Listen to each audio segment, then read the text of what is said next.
Battlefield Gothic Armada is a real-time strategy adaptation of a Games Workshop board game where the factions of the Imperium, Chaos, Eldar, and Orcs fight in stunning space battles. Although not a massive scholar of the expansive 40k universe, I first was interested with the Dawn of War video game in 2004, which got me hooked not because of any grand innovations, but because of the pure zeal demonstrated by every character. Every faction believes their cause to be right, and anyone who opposes is deemed a traitor and swiftly made an example of. This is translated well into the game, as you play as an Imperium captain, who throughout the course of the campaign is told not to trust anyone, and negotiations tend to boil down to do what I say, or face the wrath of the Emperor. Unfortunately, the campaign does suffer from a case of poor mission design, and simply takes objectives from multiplayer modes. There are a couple of grand set pieces, but overall the campaign is weak. However, as this was based on a tabletop game, I am happy to say the multiplayer component is strong, and I personally had the most fun being a space racist with my friend as we cleansed the universe of Xenos. Before a fight, we'd be deciding how to load out our ships to complement each other, and then during engagements we'd be coordinating maneuvers and concentrating fire, and as such, the gameplay is where it shines. Having to move giant space cathedrals to bring its weapons to bear felt more impactful than simply giving an attack move command, which is generally enough in most RTSs. The game is not about massing a death ball, but rather coordinating a small group of zealous followers who would die for their cause.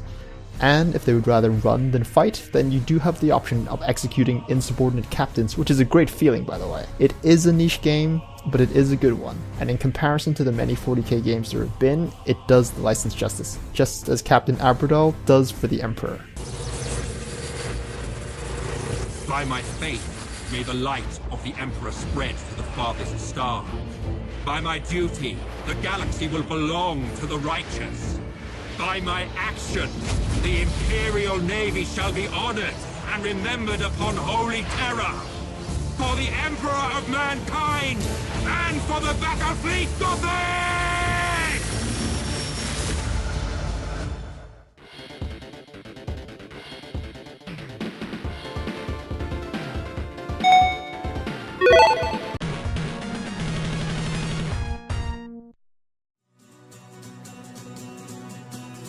Street Fighter V is a 2D fighter developed by Capcom, released in February of this year, and boy was it a rough release. Between the lack of content, most notably a story mode, and its technical faults online, it really wasn't a good start to the game.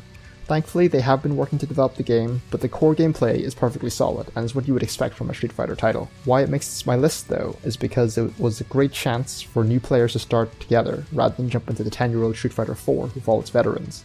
It is a competitive game, but what makes it different is that although you're picking stock characters with no gameplay customization, every player you face puts a part of them in their play.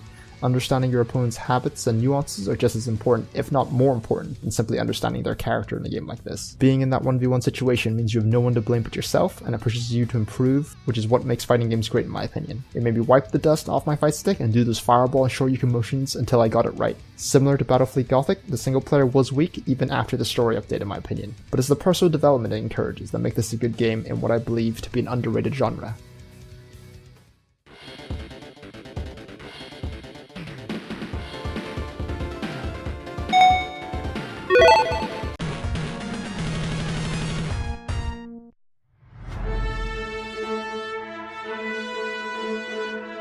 Now, I mentioned in the previous game of the year I wasn't quite a Blizzard fanboy, but maybe after putting Overwatch as my number one, I should.